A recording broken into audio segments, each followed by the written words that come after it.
안녕하세요. 저는 30대 후반의 여자아이를 한 명 키우고 있는 전업주부입니다. 여기 계시는 분들 모두 저와 같이 사연 하나 없는 분들은 없을 거고, 평생 상종하고 싶지 않은 사람 한 명 정도는 마음에 품고 계실 겁니다. 저 역시 제가 살아온 인생과 의지와는 상관없이 그런 사람을 알게 되었고, 가족이라는 이름의 인연까지 맺었어요. 오늘 그 사람에 대해서 이야기를 해보려고 해요. 아마 작정하고 찾아보면 그 사람이 저지른 더 많은 악행들이 분명히 있겠지만, 우선은 제가 직접 겪고 들은 악랄한 그 사람의 악행들을 이곳에 풀어볼까 합니다. 시간이 좀 흐른 이야기라 기억에 오류가 있을 수도 있지만, 최대한 객관적이고 정확하게 이야기해 드릴게요.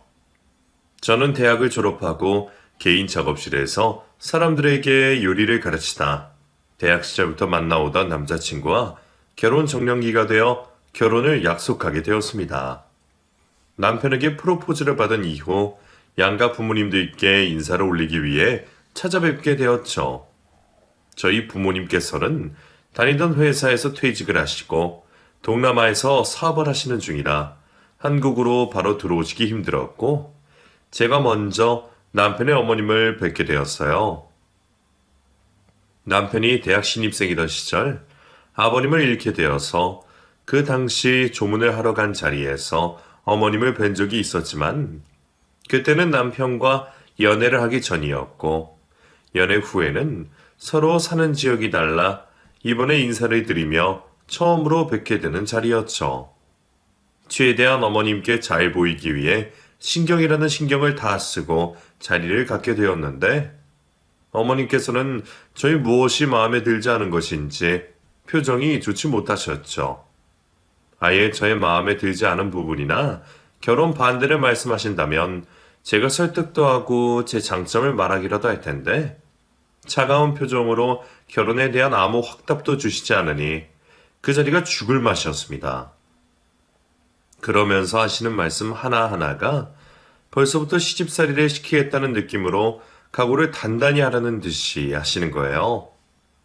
그 말을 듣게 되니 제가 생각했던 행복한 결혼 생활이 아닐 수도 있겠다라는 생각이 들었습니다. 잠시 남편과의 결혼을 고민하게 되었는데, 남편이 그런 제 마음을 알고는 확고히 말하더군요. 우리 엄마 원래 말투가 차갑고 가시가 돋친 말투이다 보니 듣기 불편했을 거야. 근데 정작 남에게 관심도 하나도 없어서 시연이 네가 걱정하는 일은 없을 거야. 그냥 딱 줄 거 주고 할 거 하면 문제될 거 하나도 없어. 정말이야? 평소 거짓말이라고는 연애를 하면서도 한 번도 하지 않았던 남편이기에 그 말을 믿고 따르기로 했습니다. 그렇게 저희 부모님도 한국에 오셔 남편 정환이와 시간을 보냈고, 상견례를 마친 우리는 얼마 뒤 결혼을 하게 되었죠. 행복한 결혼 생활의 시작이었고, 남편의 말처럼 시어머니와 자주 마주칠 일도 없었어요. 저희가 찾아뵙는 것도 귀찮아하시다 어머니께서는 가족들이 다 같이 모이는 걸 싫어하셨고, 자신과 마음이 맞는 친구분들과 하루하루를 즐겁게 사시는데 정신이 없으셨죠. 명절에만 가끔 어머님을 뵈면 되었습니다. 거기다 남편의 하나 있는 시동생도 다른 지역에서 일자리를 구했다며 집을 나간 후로는 연락이 잘 되지 않았어요. 개인 사정이 있는지 아니면 정말 일이 바쁜 건지는 모르겠지만 명절에도 가끔 찾아올 뿐이지 1년에 얼굴 한번 보기 힘들었습니다. 다들 각자 노는 집안의 모습에 조금 아쉽긴 했지만 그만큼 우리 가정에만 정신을 쏟을 수 있어서 나름 행복했어요. 그렇게 소중한 우리 딸 은지도 낳고 기르며 행복한 시간을 보내고 있을 때 외국에서 사업을 하시고 있던 부모님에게 변고가 생겼습니다. 같이 사업을 하고 있던 동업자의 잘못으로 사건에 휘말리며 외국에서 실형을 살 수도 있는 상황에 몰리시게 된 거예요. 당장 제가 부모님께서 계신 곳으로 간다고 해서 해결될 일이 아니었습니다. 이 일을 해결할 수 있는 건 오로지 돈밖에 없었어요. 큰 돈이 필요한 상황에 주변 사람들에게 돈을 빌려보려 했지만 다들 빌려준다는 돈을 모아도 한참 부족했습니다. 부모님께서도 이미 친척들과 지인들에게 손을 벌리신 상황이라 더는 도움을 구할 곳이 없었죠. 딱 하나 있었습니다. 바로 저희가 살고 있던 집이었어요. 저도 그 생각을 했지만 이 집을 팔면 당장 은지와 남편, 우리 가족 모두가 생활할 곳이 없어지는 만큼 저희가 빈손이 되었기에 말을 꺼내지 못했죠. 그 상황에 남편이 먼저 쉽지 않은 말을 꺼내주었습니다. 이 집을 팔고 저희가 모은 돈은 전부 저희 부모님 일을 해결하는데 쓰자고 말이죠. 그러면서 어머님 댁으로 가서 다시 집을 구할 돈을 모을 때까지만 지내자고 하더라고요. 저야 찬밥 더운 밥 가릴 처지가 아니었고 남편의 제안을 고맙게 생각하며 받아들였죠. 근데 문제가 있었어요. 어머니께서 저희가 들어가서 같이 생활하시는 걸 거부하신 거죠. 남편의 부탁을 거절하는데 제가 뭐라 말을 할 수가 없었습니다. 우선 한시가 급한 상황이었기에 저희가 부모님을 드리고 남게 될 돈으로 생활할 만한 집을 구하러 다녔죠. 하지만 정말 쥐뿔밖에 없는 돈으로 인해서 아이를 키울 만한 환경의 집이 없었습니다. 이사가 임박했을 때까지 집을 못 구한 상황에 그나마 가장 나은 집으로 들어가야 했죠. 그때 어머니께서 전화가 오셔서 자신의 집으로 들어오라 하셨어요. 대신 무슨 부탁이든 군말하지 않고 하나 들어준다는 조건을 걸고 말이죠. 하늘에서 내려온 동화줄 같았던 그 말에 앞뒤 가리지 않고 수락을 했고 곧장 시모의 집으로 이사를 가게 되었습니다. 설령 시집살이가 있다 하더라도 이 모든 게 저와 저희 집안일 때문에 생긴 일이니 그 집을 나갈 때까지 참고 견디려고 했어요. 오히려 그런 제안을 해준 남편과 어머님께 감사하기만 했죠. 그런데 문제는 제가 생각했던 것보다 더 빨리 이삿짐을 옮기는 그날부터 시작되었습니다. 마음을 단단히 먹고 시댁살이를 하러 들어간 첫날, 이삿짐을 한창 옮기고 있는데 시모의 집에서 아기 울음소리가 들리는 게 아니겠어요? 분명 좀 전까지 다른 외부인이 찾아오지 않았는데 무슨 일인가 싶었죠. 아이 울음소리를 따라가다 보니 그 소리가 어머님 방에서 들리고 있다는 걸 알게 되었습니다. 궁금한 마음에 문을 살짝 열어보려고 하는데 화장실에서 나오신 어머님께서 저를 보시곤 소리치셨죠. 너 벌써부터 무슨 짓 하는 거야? 어디 며느리가 시어머니 방을 함부로 허락도 없이 열려고 해? 내가 우리 집에 들어와서 생활하는 걸 허락했지. 네 마음대로 행동하라고 했냐? 이게 아주 버르장머리가 없어서. 죄송해요, 어머님. 근데 애 울음소리가 들려서. 근데 누구 애인 거예요? 어머니께서 무슨 일로 애를 보고 쉬고 계신 거고요. 방에 있는 저 애 내 아이다. 내가 남사스러워서 지금까지 말 못하고 있었는데 이전에 잠시 만나던 남자 사이에서 생긴 아이야. 나도 내 아이가 되어가지고 애를 가질 거라 생각을 못했는데 어떻게 되다 보니 이렇게 됐구나. 네? 어머님 아이라고요? 아니 그게 무슨 말도 안 되는. 전에 배웠을 때도 임신한 모습은 아니셨잖아요. 거기다 어머님 나이에 어떻게 가족들 도움 없이 10달을 품고 계세요? 너는 내가 다 죽어가는 늙은이로 보이냐? 아니면 그런 늙은이였으면 좋겠어? 내가 남자아이 2명이나 임신하고 키웠던 사람인데 왜 혼자 몸을 못 가너? 그리고 내 나이 되면 이 배가 임신한 배인지 나이산인지 네가 어떻게 알고? 임신 막달이 되어서야 배가 한참 불러와서 딱히 숨기지 않아도 됐다. 그래서 주변 사람들도 몰랐고 재혼한 사이에서 가진 아이도 아닌데 어떻게 동네방네 소문을 내고 다니니? 내 나이에 늦둥이 든 게 무슨 자랑이라고. 그 사이 이삿짐 용역분들과 밑에 있었던 남편도 집안에 들어와 어머니께서 하시는 말씀을 듣게 되었습니다.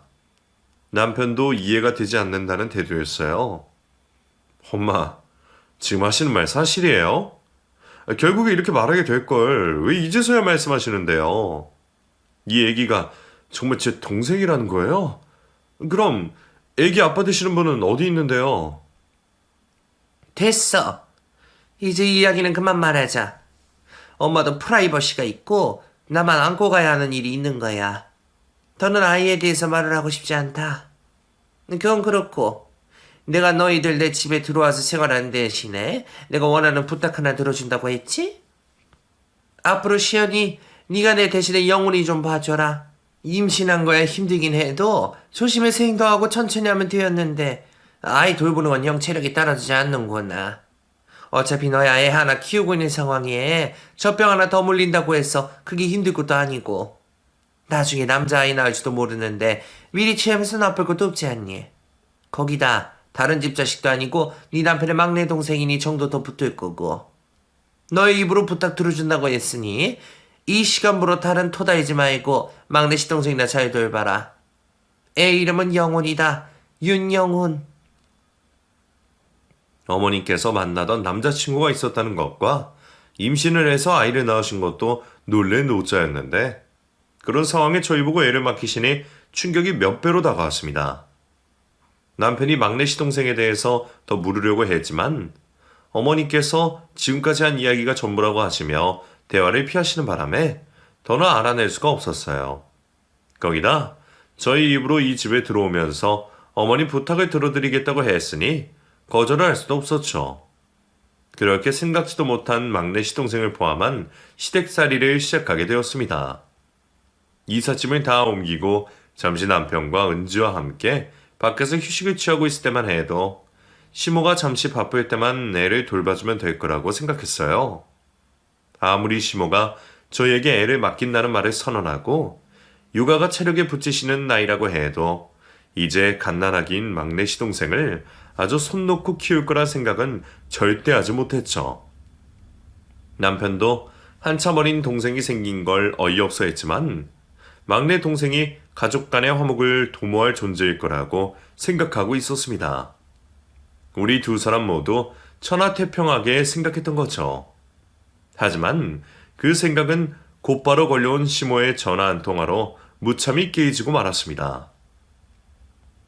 네 어머니.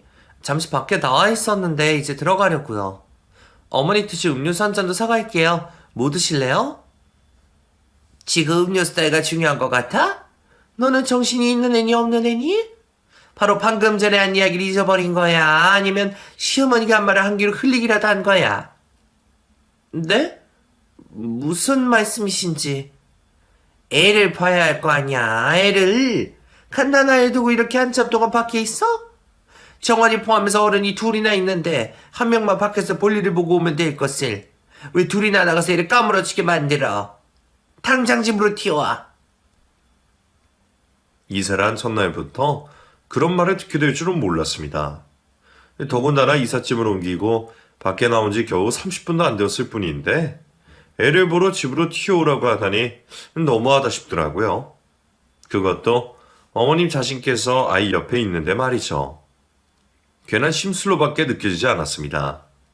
밖에서 잠시라도 쉬는 며느리를 보기 싫어서 심술 부린 거라 생각했던 거죠. 어쩔 수 없이 남은 음료수를 남기고 곧장 집으로 들어오게 되었어요. 너는 은지 갓난아기일 때도 자리 비우고 그랬니? 엄마가 되어서 애 걱정은 되지도 않아? 아니요. 은지 어릴 때는 항상 옆에 있었죠. 그래. 근데 오늘은 왜 나간 거야? 내가 좀 전에 영훈이 좀 잘 돌봐달라고 말까지 했는데 애랑 떨어졌는데 음료수가 입으로 넘어가든? 근데 집에 어머님이 계시니까 그 이야기와는 좀 다르죠. 다르긴 뭐가 달라. 내가 말했잖니. 체력 때문에 애를 볼 수가 없다고. 경고하는데 앞으로 특별한 상황 아니고서는 내가 집안에 있어도 밖에 10분 이상 나가 있지 말아라. 긴 시간 밖에 있을 상황이면 꼭 며칠 전부터 나한테 말을 하고. 알았어? 그래도 엄연히 어머님 아들이고 저도 은지 데리고 조용히 해. 내가 하라면 하는 거지. 그리고 자신 없으면 처음에 무슨 부탁이든 들어주겠다 말을 하지 말던가. 왜 잊어서 딴소리를 하는 거야? 엄마, 그래도 이건 아니죠. 엄마가 일을 하는 것도 아니고 시연이가 왜 시동생을 업어 키워요? 그러면 지금이라도 짐 빼고 나가 살던가. 왜 이제 와서 딴소리를 하는 거야? 짐을 빼서 나가면 애보란 소리도 안 할 테니 그 전까지는 참말 말고 내가 하라는 대로 해. 그렇게 졸지에 막내 시동생의 엄마가 되어버렸습니다. 시모가 바쁠 때만 시동생을 돌볼 것이라는 제 생각과 달리 24시간 내내 돌보게 되었죠. 그래도 미리 은지를 키우면서 갓난아이를 다룬 경험이 있어서 다행이었어요. 아직은 행동 반경도 좁고 기본적인 것만 해주면 되었기에 은지와 영훈이를 동시에 돌볼 수 있었죠. 하지만 하루가 다르게 자라나는 아이들의 성장 속도로 인해서 점점 힘들어지기 시작했습니다. 제가 두 아이를 돌보기만 하면 좀 나을 텐데 옛날 며느리처럼 시댁의 살림마저 살고 있었으니 몸이 두 개라도 부족했죠. 남편도 나름대로 도와준다고 도와주고 있었지만 그것도 퇴근을 하고 난 후나 주말이 되어야 가능한 이야기였고 주중에는 제가 독방 육아와 살림을 살고 있었습니다. 막내 시동생을 제가 맡아 키우고 있으면 여유가 있는 시모가 살림을 살며 도와줬으면 좋았을 텐데 오히려 시모는 두 아이를 키우느라 정신없는 저에게 며느리 노릇 좀 하라며 타박을 주고는 했죠. 어디가 아프니? 거기에 좋은 약 좀 찾아봐라. 신발과 옷을 좀 사고 싶은데 인터넷을 뒤져 싼 것 좀 찾아봐라. 자기가 찾아봐도 될 것을 굳이 저에게 시키고 재촉하면서 안 그래도 녹초가 된 저를 아주 쪄 죽이려고 했어요. 참고 있다가는 병이 날 것 같아서 일을 시키는 시모를 붙잡고 하소연을 하며 한마디 했죠. 어머님, 지금 제 눈에 다크서클 안 보이세요? 저 이 집에 들어와서 몸무게가 6kg나 줄어들었어요. 애들 돌보고 살림 사는 것도 힘들어 죽겠는데 어머님 개인적인 일은 알아서 하시면 안 될까요? 솔직히 중요한 일들도 아닌데 왜 사람을 못 잡아먹어서 안달을 부리세요? 아니면 제가 어머니 부탁 들어드리는 동안만이라도 애들이나 집안일 해주시면 안 돼요? 원래는 혼자서 하시던 거잖아요. 저 이러다가 정말 병나서 죽을 것만 같아요. 아이고, 누가 보면 내가 너 일부러 괴롭히는 줄 알겠다? 내가 찾아보라는 것들 하기 싫으면 싫다고 말하면 되지. 왜 사람을 못된 시어머니로 만드니? 그리고 내가 시대가 달라져서 말을 하지 않으려고 했는데 네가 하는 것들 우리 시절에는 기본으로 다 하던 거였어. 나도 내 시어머니께 더한 일도 당했고 지금 이 정도 하는 일이면 난 아주 날라다녔다. 그리고 지금도 너 정도 일하는 아내와 며느리들은 세고 셌어. 초반부터 시어머니 기선제 앞에서 편하게 지내려고 하는 것 같은데 나한테 통하지 않으니까 하던 일이나 굿말 말고 해라. 알겠어? 말이 통하지 않는 사람이니 더 이상 말을 꺼내지도 않았습니다. 저에게 모든 가사일과 육아를 맡기고는 자기는 룰루랄라 매일 밖으로 쏘다니며 놀 거 다 놀고 즐길 거 다 즐기는 사람이랑 무슨 말을 더 하겠어요. 그나마 가끔씩 평일마다 어디서 무엇 하고 다니는지도 모르는 시동생이 시모를 보러 왔다. 뒤늦게 생긴 막내 동생을 돌봐주어서 제가 잠시 휴식을 취할 수 있었죠. 마음 같아선 둘째 시동생을 이 집에 붙잡아 두고 싶었습니다. 그렇게 시댁 생활에 점점 지쳐갔던 저는 하루라도 빨리 이 집을 떠나야 한다는 생각을 했어요. 그래서 남편이 생활비 쓰라며 준 돈을 악착같이 모았습니다. 이 푼돈 모은다고 예전에 살던 집을 구할 수는 없었지만 저와 남편 그리고 은지 우리 세 식구가 지낼 만한 월세집 구하는 돈에는 도움이 될 테니까요. 그렇게 시댁에서 생활한 지 2년이 지났을 때쯤 지금까지 남편의 월급을 모아온 돈과 제가 모아오던 통장을 모아 확인을 하니 꽤나 돈이 모여 있었습니다. 이 정도면 은지를 키울 만한 월세집을 구할 수 있을 거라고 생각했죠. 아이들과 남편이 잠든 밤이면 인터넷을 뒤지며 우리 세 식구 살만한 집들을 알아보고 다녔습니다. 그리고 막내 시동생 키우는 거에 관심이 없던 시모이었기에 낮에는 밤에 인터넷으로 본 집을 아이들을 데리고 가서 보고 오고는 했어요. 그런데 아이들 전부를 데리고 밖으로 다니는 걸 수상하게 생각한 시모가 은지를 저 몰래 불러내어 깨어냈습니다. 아무것도 모르던 은지는 할머니가 묻는 질문에 자신이 보고 들은 걸 모두 대답했죠. 시모가 알아버렸어요. 제가 이 집을 떠나려고 준비 중이라는 걸요. 그날 또 한 번 소동이 났습니다. 어디 그렇게 애들을 데리고 나다니나 했더니 너 이 집 나가려고 집 알아보는 중이라며? 그걸 어머니께서 어떻게? 애초에 저희가 상황 괜찮아지면 나간다고 말씀드렸잖아요. 이제 저희 가족 지낼 만한 월세집 정도는 구할 수 있을 것 같아서 알아보고 다니고 있어요. 그래, 잘났다, 잘났어. 필요할 때는 그렇게 굽신거리며 이 집에 들어오게 해달라고 하더니 상황이 좀 피니까 말도 없이 도망을 가려고 해? 저희가 무슨 도망을 가요. 아직 집을 알아보고 있는 중이라서 말씀을 안 드린 거죠. 그게 그 말이지. 너는 내가 처음 봤을 때부터 알아봤다만 어쩜 그렇게 사람이 매정하고 차갑냐? 너는 영훈이가 눈에 밟히지 않아? 애가 걸핏하면 너만 찾는데 그런 애를 두고 지 혼자 편하게 살겠다고 버리고 가려고 해? 어머님, 누가 누굴 버려요? 처음부터 여기 지낼 동안은 제가 돌보기로 한 거잖아요. 그리고 이제 영훈이도 맑게 알아듣고 자의식이 생기는 때인데 저를 엄마라 생각해서 되겠어요?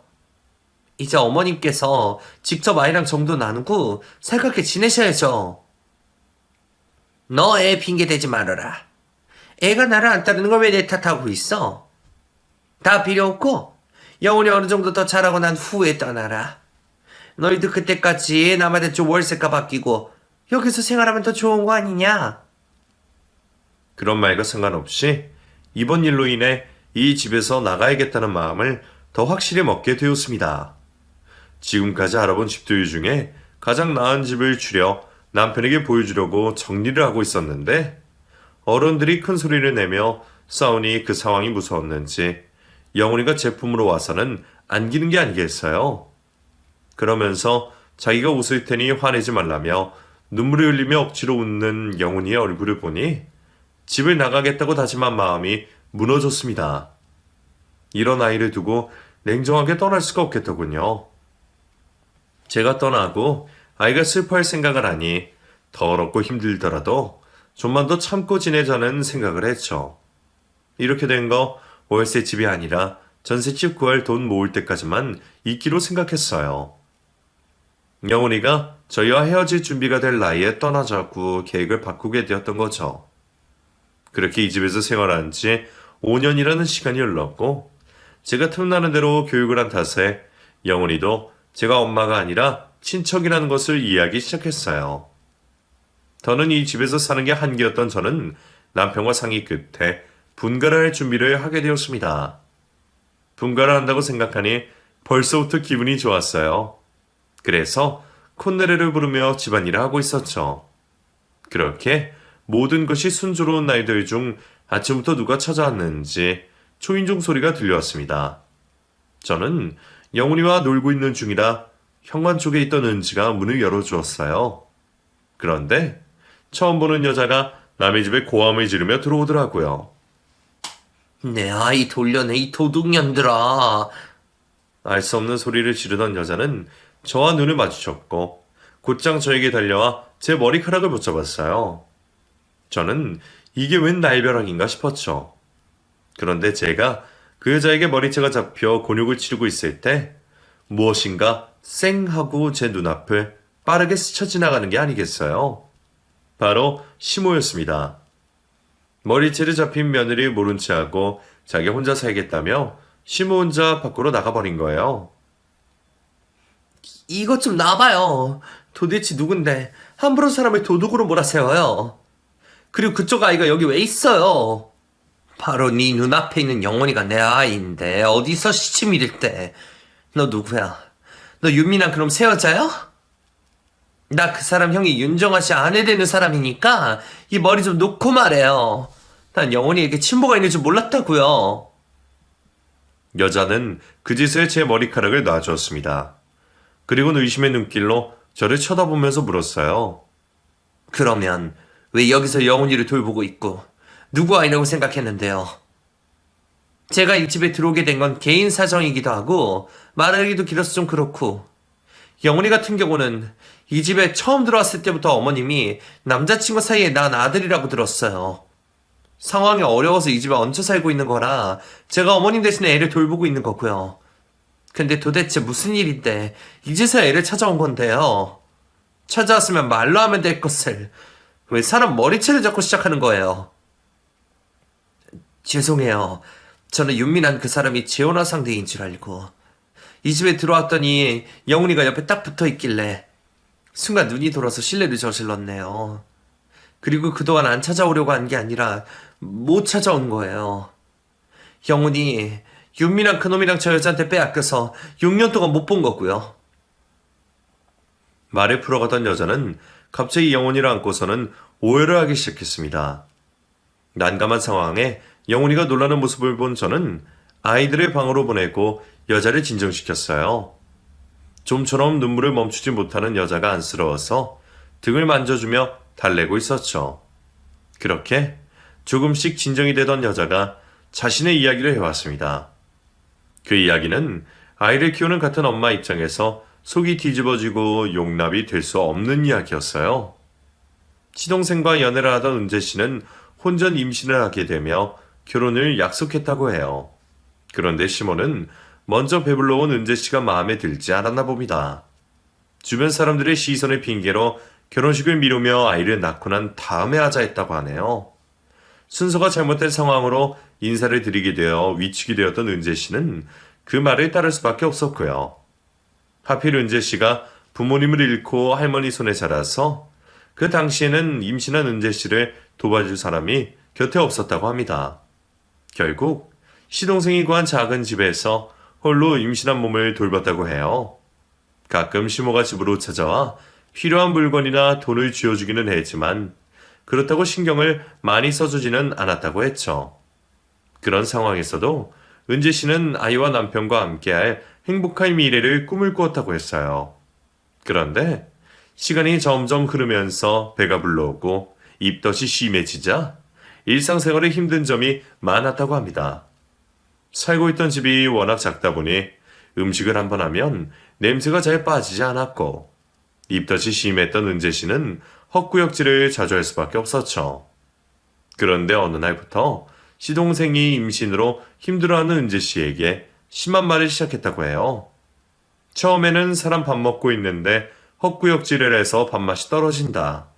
행동이 왜 이렇게 굼뜨냐 등등 짜증 섞인 말을 했다고 하죠. 그러다 욕을 뱉으며 짜증을 낸 적이 있었고 은재 씨가 너무 심한 것 아니냐 따져묻게 되며 말다툼을 벌이게 되었답니다. 그날 이후 시동생은 너무나도 쉽게 은재 씨에게 욕을 하기 시작했고 나중에는 임신한 은재 씨에게 폭력까지 사용했다고 해요. 시동생의 전에 보지 못한 모습을 보게 된 은재 씨는 앞으로의 결혼 생활을 예감할 수 있었고 그렇게는 도저히 살 수 없겠다고 판단을 내린 거죠. 그때야 뱃속에 있는 아이의 출산이 얼마 남지 않은 상황이라 시동생의 비위를 맞춰주며 남은 기간을 생활하기로 했지만 이혼을 하겠다 결심을 했다고 합니다. 얼마 뒤 영훈이를 출산하고 나서 몸조리를 마쳤던 은재 씨는 이혼 소송을 하려고 준비를 하고 있었어요. 그런데 시동생이 은재 씨가 이혼을 하려는 것을 먼저 눈치채고는 갓난아이를 데리고 사라진 겁니다. 변호사를 만나고 돌아와 보니 아이가 사라져 있었다고 해요. 곧장 시모에게 찾아갔지만 이미 시모도 이사를 한 뒤였죠. 혼인관계를 유지하고 있으니 다른 조치는 취할 수 없었고 시동생과 아이를 실종 상태로 신고하고 찾을 수밖에 없다고 합니다. 무슨 법적인 행동을 하려고 해도 시동생의 거주하고 있는 곳을 알아야 하는데 자신과 살고 있던 작은 집으로 된 채 꽁꽁 숨어버리니 어쩔 수가 없었던 거죠. 거기다 영훈이가 아직 어린이집이나 학교를 들어가기 전이라 아이가 어디 있는지 찾을 수도 없었고요. 그렇게 6년이란 시간 동안 영훈이를 찾기 위해 밖으로 돌아다녔다고 해요. 그러다 최근에 영훈이가 어린이집을 다니게 되면서 위치를 알게 되었고 이곳을 찾아온 거죠.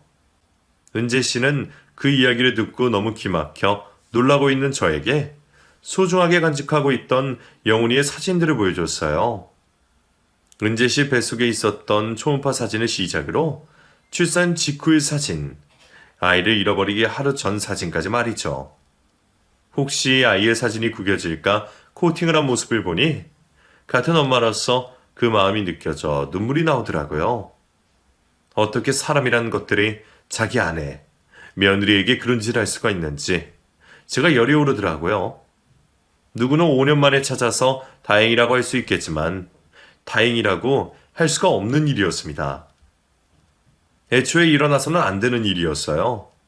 저는 아이들이 있는 방에 들어가 영훈이 수준으로 이 상황을 설명하며 은재 씨와 영훈이 두 모자가 시간을 가질 수 있게 했습니다. 그리고 이 못돼 처먹은 시모를 어떻게 벌 줘야 할지 고민하게 되었죠. 은재 씨가 무슨 도움을 청하든 제가 발벗고 나서기로 했어요. 지난 5년 동안 저에게 시모가 저지른 악행, 그리고 은재 씨에게 한 악행 모두 용서할 수가 없었죠. 시간이 잠시 흐른 뒤 잠옷바람으로 도망갔던 시모에게서 전화가 왔습니다. 눈치 없이 어머니라고 하지 말고 네 친정아버지 전화 받은 척해. 어서. 네, 아버지. 그래, 지금부터 네 아니오로만 대답해라. 좀 전에 우리 집에 쳐들어왔던 애 아직 있니? 아니요. 아버지 따라간다고 바로 따라 나갔어요. 그래? 집문은 잠갔지? 영월이도 거기 있는 거고. 그러면 네가 아내 오시는 지갑 챙겨서 여기를 좀 찾아와라. 물론 영훈이도 데려오고. 콜택시 불러서 바로 밑에 애기 시켜놓고 있으니까 그 미친년한테 잡히지 말고 바로 택시 타고 와. 혹시 뒤에 따라붙을지도 모르니까 곧장 내가 있는 곳으로 오지 말고 한 바퀴 뺑 돌아서 오고. 내가 지금 어디 있냐면 마트 쪽 가다 보면 어린이 공원 있는 데 있지. 거기 여자 화장실 안에 있으니까 그쪽으로 와라.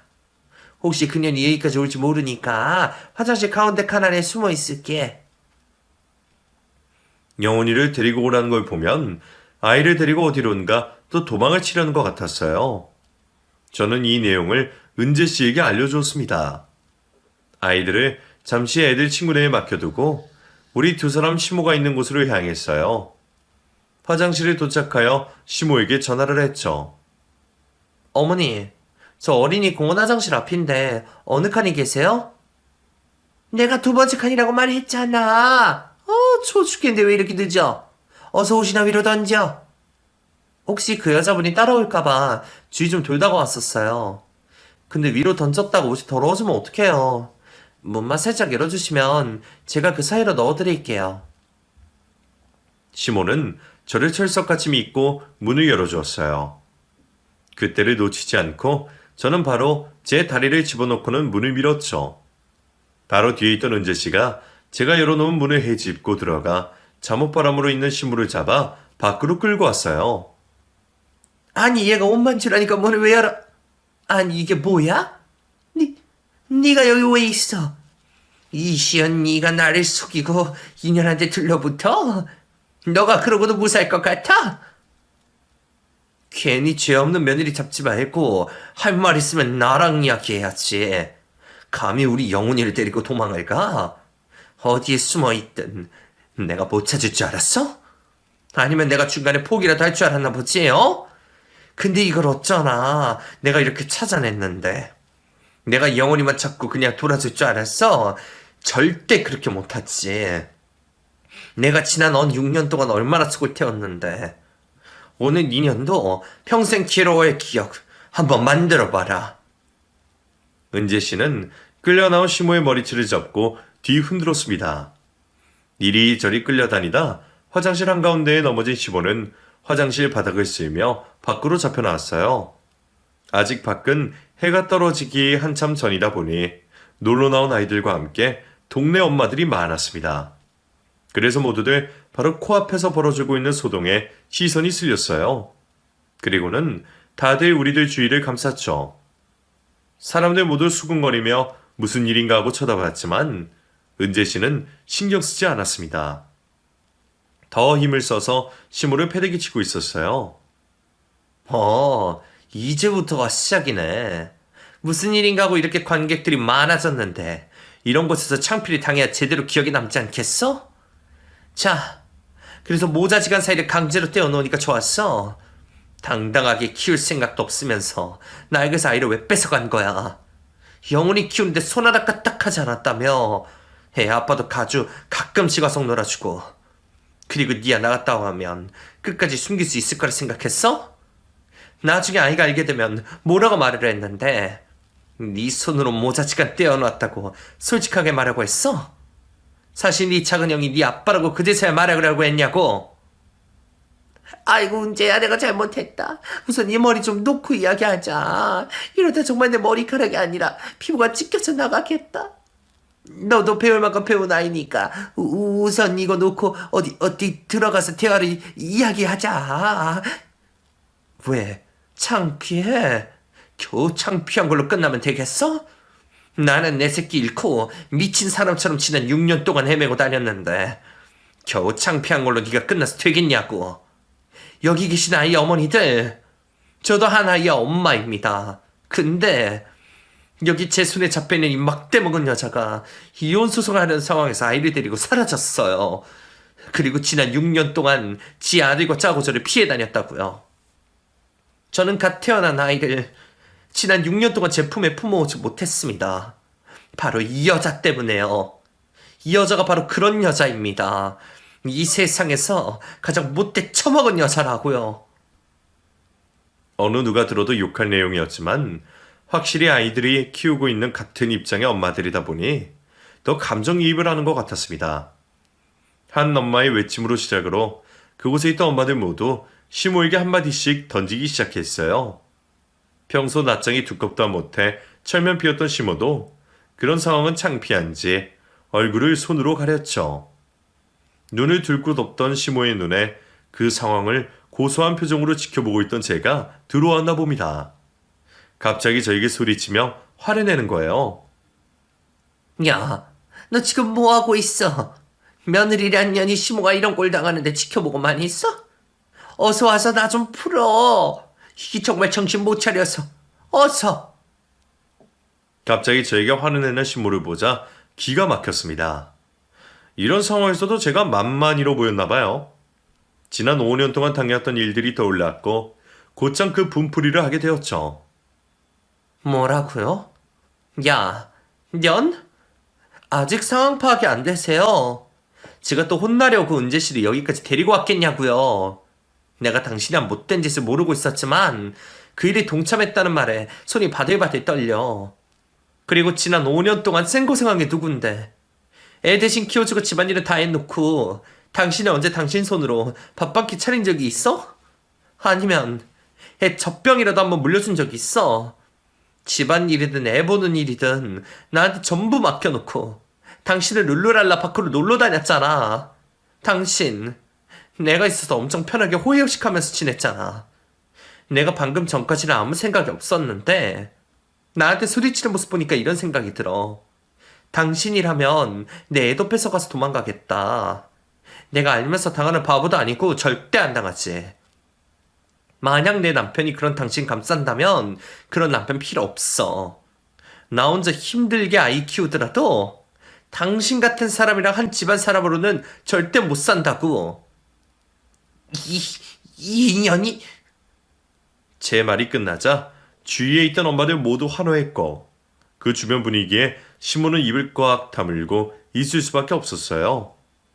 만약 한마디라도 더 했다가는 다들 들고 있던 과자나 음료수, 비닐봉투라도 던질 분위기였습니다. 한동안 은지 씨의 손에 붙잡혀 빗자루처럼 바닥을 쓸고 다녔던 시모는 누군가가 신고한 경찰들이 오고 난 후에야 멈출 수가 있었습니다. 이후 은재 씨는 친권자에게 아이를 약취했다는 내용으로 시모와 시동생을 고소했어요. 은재 씨와 시동생 모두 아이의 친권자였기에 시동생과 시모가 한 행동들이 무죄로 판결날 수도 있었지만 6년이라는 긴 시간 동안 아이와 어떠한 접촉도 없었던 점, 그리고 지난 세월 동안 은재 씨가 아이를 찾아 헤매어 다닌 증거들이 입증이 되면서 시모와 시동생이 처벌을 받을 수 있게 되었죠. 초범이라 처벌은 약했지만 이 판결이 은재 씨가 시작한 이혼 소송에 큰 도움이 되었습니다. 아이의 양육권을 가져올 수 있게 된 거죠. 정말 다행이었어요. 소송을 하는 내내 은재 씨 편에서 서서 승소하기를 바랬던 저였기에 그날의 판결을 은재 씨와 함께 기뻐했죠. 그러던 사이 남편은 시모와 시동생이 벌였던 행동들을 모두 알게 되었고 두 사람의 행동을 이해할 수 없다며 의절을 했습니다. 시모는 차마 남편에게 직접 화를 낼 수가 없는 건지 남편이 시모와 의절을 하겠다고 알린 그날 저에게 전화를 해서는 살벌하게 욕을 하더라고요. 하지만 더 이상 시모와 볼 일이 없었던 저도 시모가 한 만큼 똑같이 욕으로 되갚아 주었죠. 더는 바보처럼 당하고 있을 제가 아니었습니다. 은재 씨처럼 머리채 잡아채어 흔들지는 못했지만 입으로 하는 싸움은 저도 할 수 있었어요. 한번 호되게 당해서 그런지 자신이 하는 말에 기죽지 않고 반격을 하는 제 목소리를 듣곤 시모도 별 말을 못했죠. 그날 이후 2번 다시 시모에게 전화가 오지는 않았습니다. 집은 고작 나오게 되었어요. 안 그래도 분갈을 준비하고 있던 상황이다 보니 상황에 맞게 바로 나오게 된 거죠. 비록 전세이긴 했지만 다시 우리 가족끼리만 있을 수 있다는 것만으로 충분히 행복했습니다. 그렇게 불청객 없이 행복한 시간을 보내던 우리는 얼마 뒤 집을 매매할 수 있었고 지금은 아늑한 보금자리에서 아무 걱정 없이 지내고 있어요. 또 은재 씨와도 그날 이후 아이들 커가는 이야기도 자주 하고 주기적으로 만나면서 지금까지 활발하게 교류를 하고 있죠. 물론 영훈이도 은재 씨의 사랑을 듬뿍 받으면서 건강하게 자라고 있고요. 아직까지는 영훈이와 은재 씨에게 시모와 시동생 2사람이 나타나지 않고 있습니다. 그 5년이란 시간이 저에게 아주 낭비될 시간만은 아니었던 것 같아요. 그 어떤 상황에서든 참는 법도 배웠고 또 제 마음으로 낳은 아들 영훈이도 얻게 되었으니까요. 사람이 생각하는 방향대로 계속 생각하게 된다고 하던데 그 5년이란 시간을 좋은 쪽으로 생각해야 저에게 도움이 되겠죠. 그나마 조금 남아있는 나쁜 기억도 지우고 앞으로의 5년, 10년을 위해 긍정적으로 생각하면서 지내야 할 것 같습니다. 물론 그날의 일로 알게 된 소중한 인연들과 함께 말이죠. 그럼 제가 적은 글을 끝으로 읽어주셔서 감사하고 들어주신 여러분 모두께 감사한다는 말을 끝으로 이만 마무리하겠습니다. 안녕히 계세요.